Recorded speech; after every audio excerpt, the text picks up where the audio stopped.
السلام علیکم ناظرین، میں ہوں آپ کی میزبان کوثر عاصم. آپ دیکھ رہے ہیں چینل 5 سے میرا پروگرام ستارے. ناظرین، آج جس شخصیت کے ساتھ میں یہاں پہ موجود ہوں کسی تعارف کی محتاج نہیں ہے. ان کی شخصیت کو اگر ہم بیان کریں تو محنت، جدوجہد، استقامت، ان 3 ورڈز کو اگر ایک جگہ پہ ہم لکھ دیں تو ورڈ بنتا ہے نثار کھوڑو. انہوں نے سیاست میں اتنا کام کیا ہے، اتنی جدوجہد کی ہے کہ پارٹی کسی بھی طور پہ ان کو چھوڑنے پہ تیاری نہیں ہے. انہوں نے سندھ میں تعلیم کو بہت زیادہ فروغ دی. ظاہر وزیر تعلیم بھی رہ چکے ہیں. ناظرین، ان کی طبیعت میں بہت زیادہ عاجزی ہے. ان سے ملنے کے لیے کسی اپائنٹمنٹ کی ضرورت نہیں ہے. عام انسان کے ساتھ اگر کوئی مسئلہ ہو تو ان سے بہت آرام سے آ کے اپنا مسئلہ بیان کر سکتا ہے. کسی رنگ، نسل، صوبے کی کوئی قید نہیں ہے. آج بھی ان کے دروازے عام لوگوں کے لیے کھلے ہوئے ہیں. پارٹی میں ایک بہت وقت گزارا، بہت لمبا عرصہ.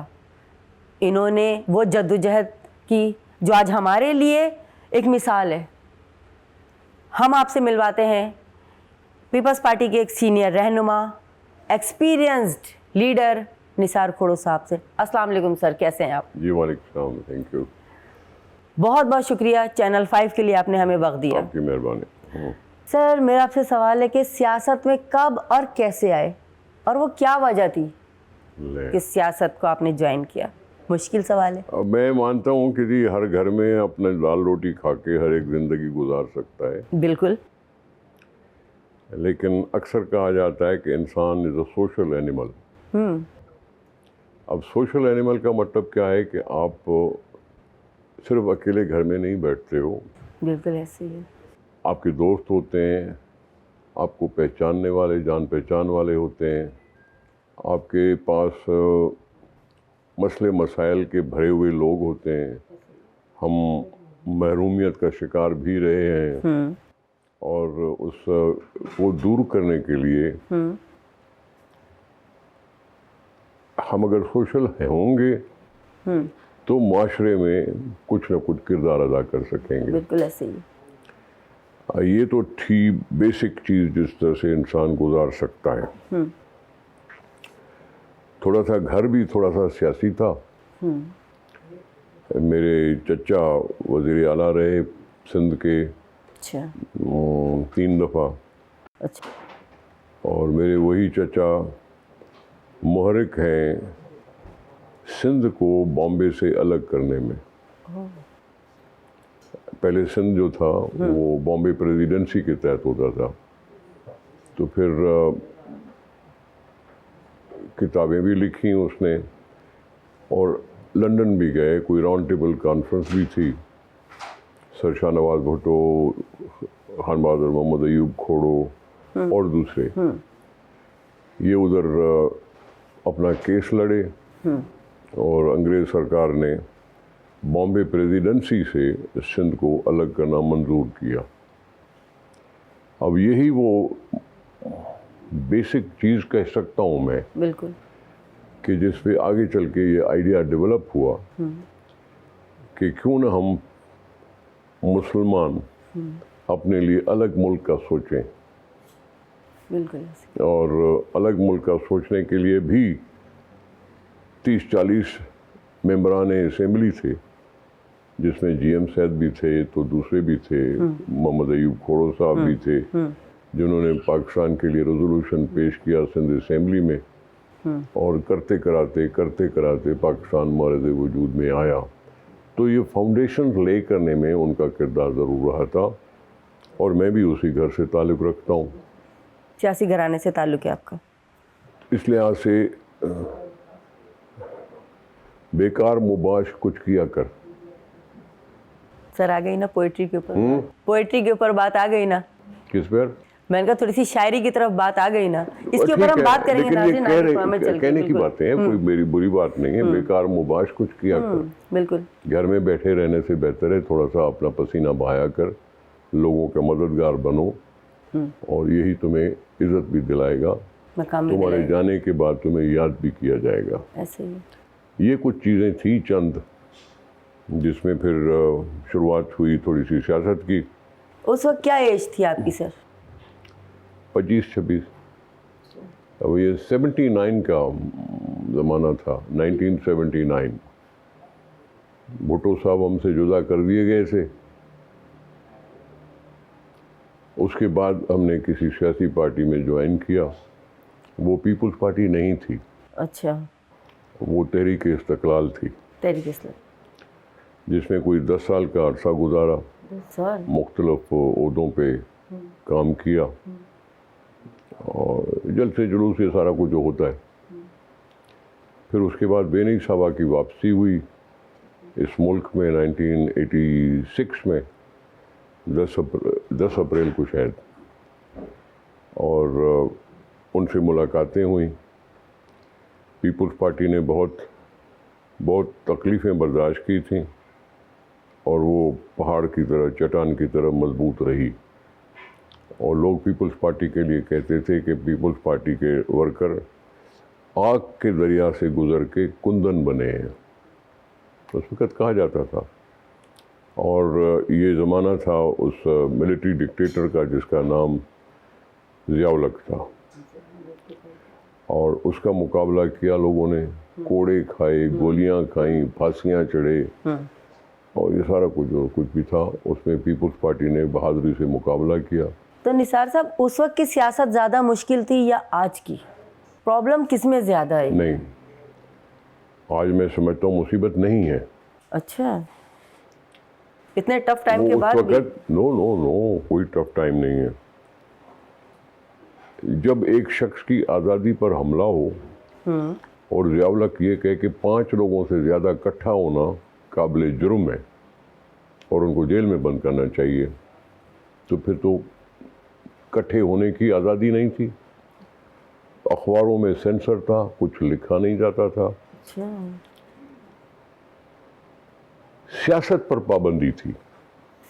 ساری پولیٹیکل پارٹیز کو ضیاء الحق نے کالعدم قرار دے دیا تھا. آج تو ایک پارٹی پر بحث ہوتا ہے نا، آج تو ایک پارٹی پر بحث ہوتا ہے. اس وقت تو ساری سیاسی پارٹیوں کو اس نے کالعدم ڈکلیئر کر دیا تھا، چاہے بڑی پارٹی ہو یا چھوٹی پارٹی ہو. یعنی انسان کی آواز کو دبانے کا ہر حربہ جو استعمال ہو سکتا ہے وہ ضیاء الحق نے کیا تھا. تو وہ تو ایسا تھا جیسے ہم قید خانے میں ہے نا. کانسٹیٹیوشن تھا نہیں جس میں لکھا ہوتا ہے کہ ہمیں رائٹ آف ایسوسیشن ہے، رائٹ آف اسپیکنگ ہے، ہمیں رائٹ آف رائٹنگ ہے. یہ سب جو رائٹس ہوتے ہیں، فنڈامنٹل رائٹس، وہ ساری قوم کے بند تھے، ختم تھے. تو زمانہ تو وہ تھا جس نے مقابلہ کیا. لوگ تو وہ تھے جو مقابلہ کرنے کے لیے. کوئی ایسا وقت آیا جب آپ نے سوچا کہ سیاست چھوڑ ہی دو تو اچھا ہے؟ نہیں. اور کیوں سیاست چھوڑی جائے؟ عوام کے ساتھ کھڑے ہو، عوام محرومیوں کا شکار ہے، تم تھوڑا سا مددگار بن سکتے ہو تو کوئی آدمی اس طرح سے باز کیوں آئے؟ میں وہی کہہ رہا ہوں. دیکھیں اس وقت تو ضیاء الحق نے سکرنڈ علاقہ نواب شاہ کا، وہاں لوگ غائبانہ نماز جنازہ اور ان کے لیے قرآن شریف کی تلاوت کر رہے تھے روڈ پر بیٹھ کر.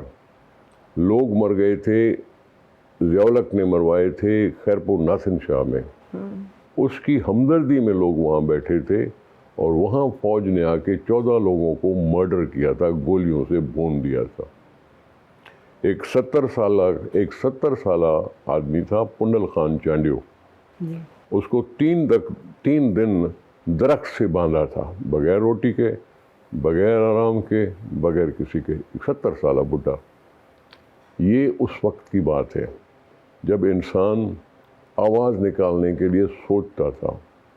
ہمیں پولیٹیکل پارٹیز کو کہیں میٹنگ کرنے کے لیے جگہ نہیں ملتی تھی کیونکہ ہر ایک ڈرتا تھا کہ کہیں کچھ نہ کچھ ایسا ہو نہ جائے.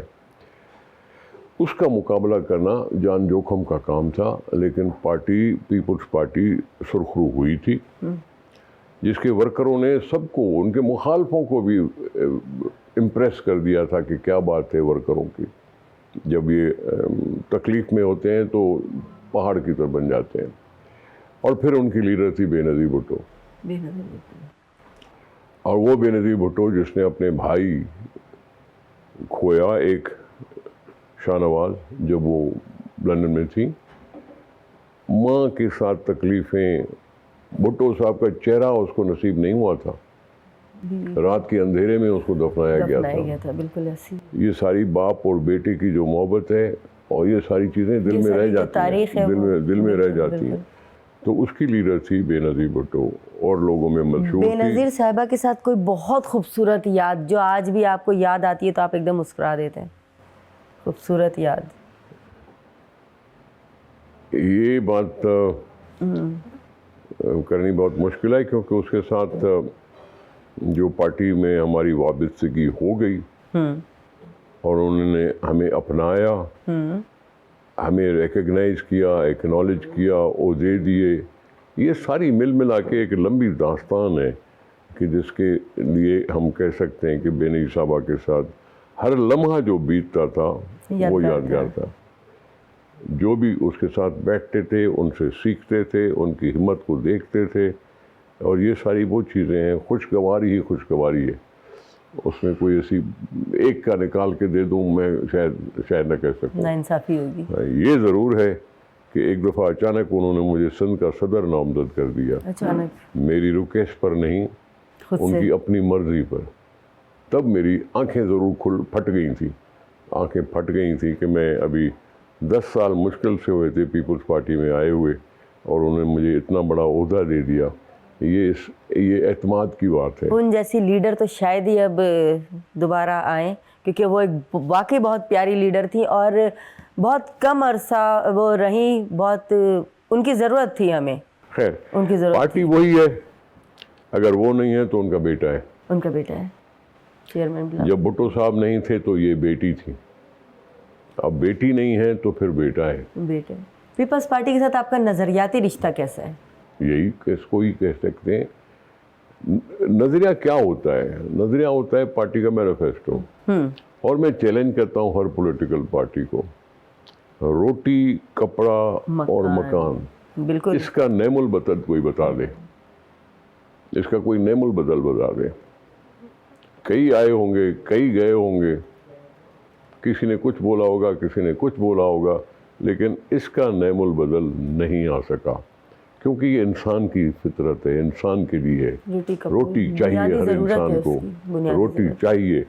کپڑا, تن ڈھکنے کے لیے کپڑا چاہیے, اس کو روزگار ہوگا تو کپڑے بنا سکے گا, اور اگر روزگار ہے تو گھر بھی بنائے گا. چھت, جو چھت کہیں کوئی چھین نہ لے, کہیں چھپنے کا نہیں, رہنے کا طریقہ آ جائے.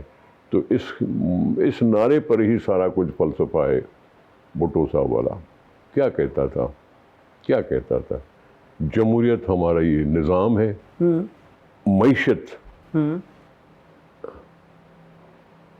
مذہب اسلامی, اسلامی سوشلزم, اس کو اسلام کا, دین کا نام, پہلے دین, پھر جمہوریت, پھر معیشیت, پھر طاقت کا سرچشمہ عوام.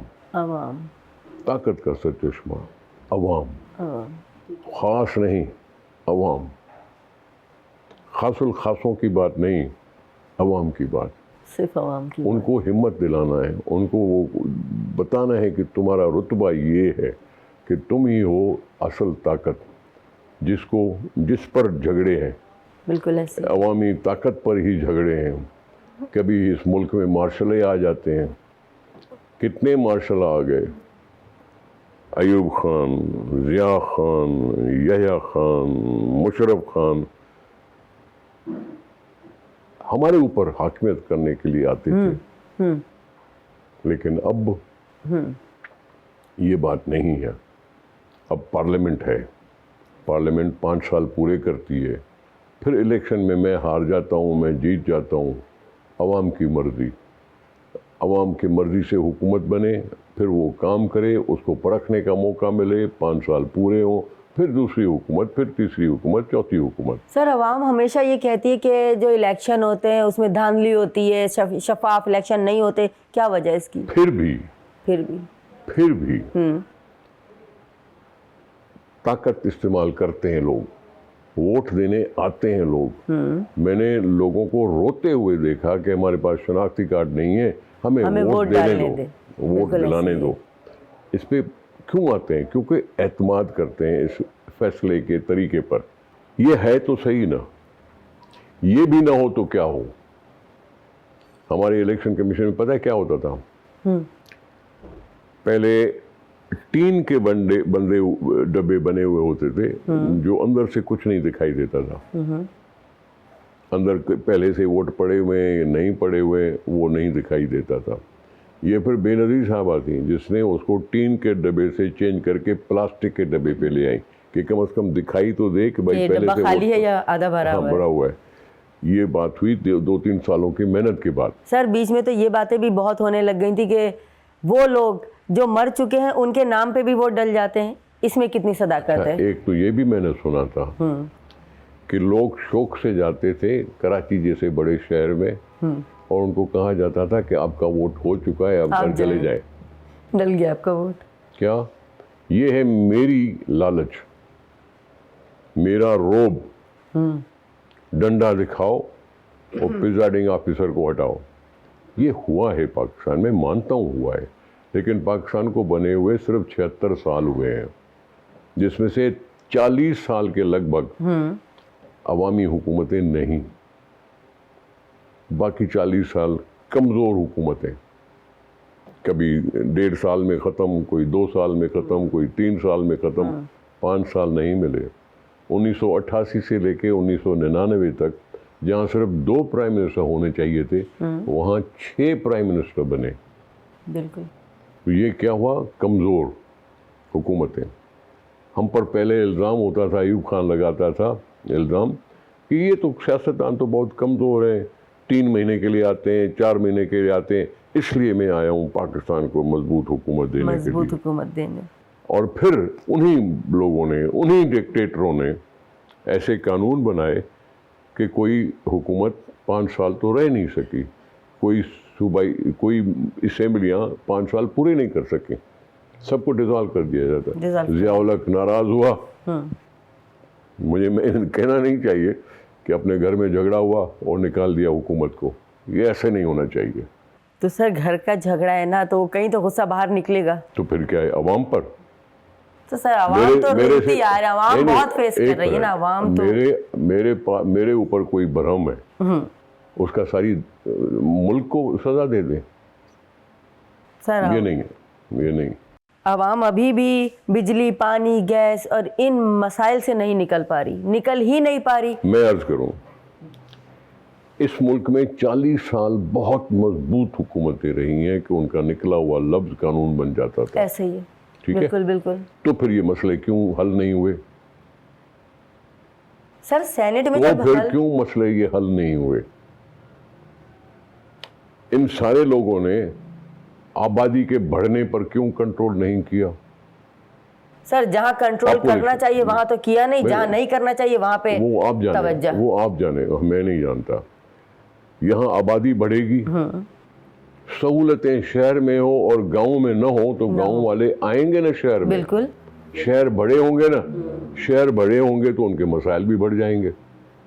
لیکن میں کہہ رہا ہوں 40 سال تک مسلسل بڑی بڑی حکومتیں سنائی دیں لیکن مسائل جو کہ تھیں اس وقت بھی تھے، آج بھی ہیں. اس وقت بھی رشوت کی بات کرتے تھے، آفیسروں کی بالا تری باتیں ہوتی تھی. بیوروکریسی کے بہت باتیں ہوتی تھی کہ بیوروکریسی تو کسی کو پوچھتی نہیں ہے. بیوروکریٹس کیا کہتے تھے؟ اوے ہم تو ہیں 60 سال، ہم تو ہیں 60 سال، تم سیاستدان آتے ہو جاتے ہو. یہ طریقہ بھی ہوتا ہے پاکستان میں، ہوا تھا یا ہوتا ابھی کرے، ہو سکتا ہے کم ہوا اس میں، لیکن بیوروکریسی پر ایک بہت ایشو تھا. پتہ نہیں کتنوں نے کتنوں کو نکالا، فرق نہیں پڑا. یحییٰ خان نے 300 لوگوں کو نکالا، آفیسروں کو، کیا فرق پڑا؟ پھر ضیاء الحق آ گیا، اس نے نکالے، بھٹو صاحب نے نکالے، لیکن یہ چیز رہی. یہ شکایتیں، یہ پانی کی، یہ بجلی کی، یہ ساری چیزیں رہیں. سیم اور تھور پر ایوب خان بڑی بڑی باتیں کرتا تھا، لیکن ہے آج بھی، اس وقت بھی تھی، ابھی بھی ہے. ٹھیک ہے نا؟ تو یہ ڈیولپمنٹ جو ہے، ہم 3rd ورلڈ کنٹری ہیں، مانو نہ مانو، ہم 3rd ورلڈ کنٹری ہیں، قرضوں پہ زندگی گزارتے ہیں. کبھی ورلڈ بینک تو کبھی IMF تو کبھی ایشین ڈیولپمنٹ بینک، کبھی سعودی عربیہ، کبھی UAE، کبھی کون، کبھی چائنا، ان سب سے مدد لے کے ہم چلتے ہیں، کیونکہ میرے پاس ڈیمانڈ زیادہ ہو گئی ہے اور سپلائی کم ہے. میری ڈیولپمنٹ کی اسپیڈ اتنی تیز نہیں ہے جتنی لوگوں کی توقعات ہیں. بالکل ایسے. ٹھیک ہے نا؟ تو اس بنیاد پہ یہ باتیں ہوتی ہیں، لیکن یہ زندگی، جس جگہ زندگی سوالیہ نشان بن جائے کہ مجھے کبھی بھی گولی لگ سکتی ہے، پھر کیا بولوں.